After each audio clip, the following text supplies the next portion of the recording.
Hi friends, welcome back to my channel. எல்லாருக்கும் வணக்கம். இன்றைக்கி என்ன ரெசிபி பார்க்க போகிறோன்னா பன்னீர் புர்ஜி தான் செய்து காட்ட போகிறேன். இது செய்கிறதுக்கு பன்னீர் கடையிலேருந்து தான் வாங்கியிருக்கேன். நீங்கள் ஹோம்மேட் பன்னீர் இருந்தால் அதையும் எடுத்துக்கலாம். நான் இன்றைக்கி ஹட்சன் பன்னீர் எடுத்திருக்கேன். நீங்கள் எந்த பிராண்ட் வேணாலும் கடையில் வாங்கிக்கிறலாம். இப்போ இதை சுற்றி இந்த மாதிரி கத்திரிக்கோலை வச்சு கட் பண்ணி எடுத்துக்கோங்க. நம்ம பன்னீர் வச்சு நிறையா டிஷ்ஷஸ் பண்ணலாம். பன்னீர் பட்டர் மசாலா, பன்னீர் டிக்கா இந்த மாதிரி செய்து சாப்பிட்லாம். சில பேருக்கு பால் ப்ராடக்டே பிடிக்காது எதில் செஞ்சாலும். இந்த மாதிரி செய்து சாப்பிடும் போது நல்ல சத்து கிடைக்கும். நம்ம பன்னீர் யூஸ் பண்ணியிருக்கிறதே தெரியாது. இப்போ எல்லாம் கட் பண்ணி எடுத்துட்டேன். பன்னீர்லேயே இன்றைக்கி நிறையா டூப்ளிகேட்டும் வருது. அதனால் நீங்கள் பார்த்து வாங்கணும் கடையில் வாங்கும்போது. இப்போ இதை ரெண்டாக கட் பண்ண போகிறேன். இது எல்லாத்தையுமே நான் யூஸ் பண்ண போகிறதில்ல. சப்போஸ் உங்களுக்கு பன்னீர் ரொம்ப பிடிக்கும் அப்படின்னா முழுசுமே யூஸ் பண்ணிக்கிறலாம். இப்போ இதை ஈக்குவலாக கட் பண்ணிக்கிறேன். நான் கட் பண்ணிவிட்டு இதை ஒரு பகுதியை எடுத்து வச்சிடுறேன். எடுத்துட்டு ஒன்று மட்டும் யூஸ் பண்ணிக்கிறேன்.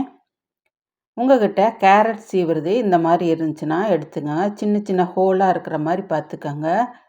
உங்களுக்கு நல்லா டிரான்ஸ்பரண்ட்டாக தெரியணும் பன்னீர் அப்படின்னா பெரிய ஹோலில் நீங்கள் இந்த மாதிரி சீவி எடுத்துக்கிறலாம்.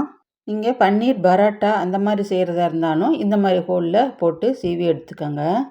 இப்போ இதை எல்லாமே சீவி எடுத்துட்டேன். எனக்கு இந்தளவு வந்திருக்குது. இப்போ நம்ம இதை எப்படி செய்யலான்னு பார்க்கலாம் வாங்க. ஸ்டவ் ஆன் பண்ணி ஒரு தவா அடுப்பில் வச்சுக்கோங்க. நல்லா ஹீட் ஆன வாட்டி பட்டர் இருந்தால் ஒரு 2 ஸ்பூன் போட்டுக்கோங்க. நெய் நான் இன்றைக்கி சேர்த்துருக்கேன். 1.5 ஸ்பூன் அளவுக்கு நெய் சேர்த்துருக்கேன். நல்ல நெய் உருகின வாட்டி இந்த மாதிரி ஸ்ப்ரெட் பண்ணி விட்ருங்க.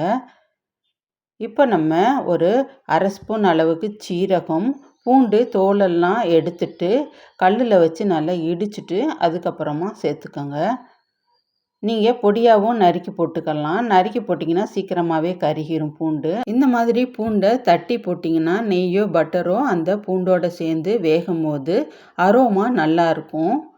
இப்போ சீரகம் பூண்டு நல்லா ஃப்ரை ஆகிடுச்சு. இந்த சமயத்தில் பொடியாக நறுக்கி வச்சுருக்க 2 பெரிய வெங்காயம் அதை இதோட சேர்த்துட்டு அதையும் நல்லா வதக்கி விட்டுருங்க. ரொம்ப வதங்கணும்னு அவசியம் இல்லை. கண்ணாடி பதத்துக்கு வந்தால் போதும். நம்ம இது சாப்பிடும்போது வாயில் வெங்காயம் கடிவிடும் போது ரொம்ப சூப்பராக இருக்கும். அடுத்ததாக தக்காளியும் பொடியாக நறுக்கிக்கோங்க. புளிப்பில்லாத தக்காளியை எடுத்துக்கோங்க. 2 தக்காளி சேர்த்துருக்கேன். நல்ல சிகப்பான பழமாக எடுத்துக்கோங்க. இது வதங்கிறதுக்கு தேவையான அளவுக்கு உப்பு இப்போயே சேர்த்துக்கோங்க. இப்போ காஷ்மீரி சில்லி 1-2 அரைச்சதை சேர்த்துருக்கேன். 1/4 ஸ்பூன் மஞ்சத்தூள், 1/2 ஸ்பூன் கடலை மாவு, 1.5 ஸ்பூன் அளவுக்கு புளிப்பில்லாத தயிராக எடுத்துக்கோங்க. அடுத்ததாக 1/2 ஸ்பூன் அளவுக்கு ஆம்ச்சூர் பொடி சேர்த்துக்கோங்க. அப்புறமா கரம் மசாலா ஒரு 1/4 ஸ்பூன் அளவுக்கு சேர்த்துக்கோங்க. வீட்டில் அரைச்சதாக சேர்த்துக்கிட்டால் இன்னும் பெட்டராக இருக்கும். நல்ல வாசனையாக இருக்கும். இப்போ இதை எல்லாத்தையுமே ஒன்று சேர்ந்து வர மாதிரி நல்லா கிளறி விட்டுருங்க. இது எல்லா இடமும் ஸ்ப்ரெட் ஆகணும் இந்த மசாலா. இப்போ நல்லா திக்காக வரணும் கடல மாவு தயிர்லாம் சேர்ந்து. இந்த சமயத்தில் கொஞ்சம் போல் இதில் தண்ணி சேர்த்துக்கரலாம்.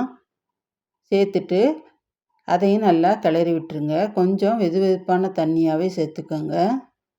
சேர்த்துட்டு இது எல்லாம் சேர்த்து கிளறி விட்டுருங்க. இந்த மிளகாத்தூள் மஞ்சத்தூள் போட்டிருக்கோம் இல்லைங்களா, அந்த பச்சை வாசனையெல்லாம் போன வாட்டி ஸ்டவ்வை ஆஃப் பண்ணி விட்டுருங்க.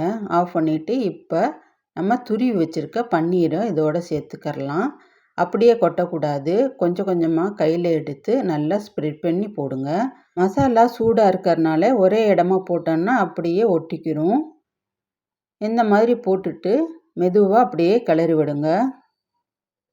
நல்லா கிளறி விட்டுட்டு உங்களுக்கு உப்பெல்லாம் சரியாக இருக்கான்னு பார்த்துக்கோங்க. ஆல்ரெடி இது எது கூட வச்சு நீங்கள் சர்வ் பண்ண போகிறீங்களோ அந்த டிஷ்ஷுலேயும் உப்பு இருக்கும். அதனால் சரி பார்த்துக்கோங்க. இப்போ இதில் கஸ்தூரி மேத்தி ஃப்ரெஷ்ஷாக வச்சுருக்கேன். அதை நான் சேர்த்துக்கிறேன். உங்கள்கிட்ட காஞ்சது இருந்தால் கொஞ்சம் போல் கையில் கசக்கி மேலே போட்டுருங்க.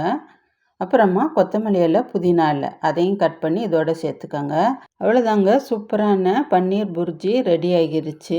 இதை நீங்கள் சர்வ் பண்ணும்போது பட்டரோ இல்லை நெய்யோ இதோடு சேர்த்துட்டு கிளறி விட்டு பரிமாறினீங்கன்னா சூப்பராக இருக்கும். இது ப்ரெட்டு, சப்பாத்தி, கோதுமை பரோட்டா எல்லாத்துக்குமே நல்லாயிருக்கும். நான் இன்றைக்கி சப்பாத்திக்கு தாங்க யூஸ் பண்ண போகிறேன் இந்த பன்னீர் புர்ஜியை. அந்த சப்பாத்தி எப்படி செஞ்சு அதை எப்படி சர்வ் பண்ணுறதுன்னு நான் உங்களுக்கு சொல்லி காமிக்கிறேன் வாங்க. இது கலர்ஃபுல்லாக எவ்வளோ நல்லா இருக்குது பாருங்கள். நம்ம இந்த மாதிரி ஹைஜீனிக்காக வீட்டிலேயே செஞ்சு சாப்பிடும்போது சூப்பராக இருக்கும். நான் இன்றைக்கி ஒரு 6 சப்பாத்தி ரெடி பண்ணேன் இதுக்கு. இந்த மசாலாவே நம்ம ஸ்டஃப் பண்ணி கூட சப்பாத்தி செய்யலாம். அதுவும் நல்லாயிருக்கும். நம்ம ட்ராவல் டைமுக்கு இந்த மாதிரியெல்லாம் யூஸாக இருக்கும். இப்போ ரெடி ஆயிடுச்சு சப்பாத்தி. இது ஒரு தவாவில் வச்சுட்டு இந்த மாதிரி சப்பாத்தி நல்லா லேயர் லேயராக போட்டுக்கோங்க. அதை 2ஆக பிச்சு நல்லா சாஃப்டாக இருக்குது பாருங்கள் சப்பாத்தி. இதை அந்த மசாலாவோட எடுத்து சாப்பிட்டு பாருங்கள். அவ்வளோ சூப்பராக இருக்கும். நம்ம போட்டிருக்க கரம் மசாலா, அந்த பட்டர் இல்லை நெய், அந்த வாசனை இதெல்லாம் சேர்ந்து அவ்வளோ சூப்பராக இருக்கும். கண்டிப்பாக ட்ரை பண்ணுங்கள். டின்னருக்கோ இல்லை பிரேக்ஃபாஸ்ட்டாவோ இதை எடுத்துக்கலாம். அவ்வளோ ஹெல்த்தியான பிரேக்ஃபாஸ்ட்டாக இருக்கும் உங்களுக்கு. இந்த வீடியோ பிடிச்சிருந்தா லைக் பண்ணுங்கள், ஷேர் பண்ணுங்கள். தேங்க்யூ.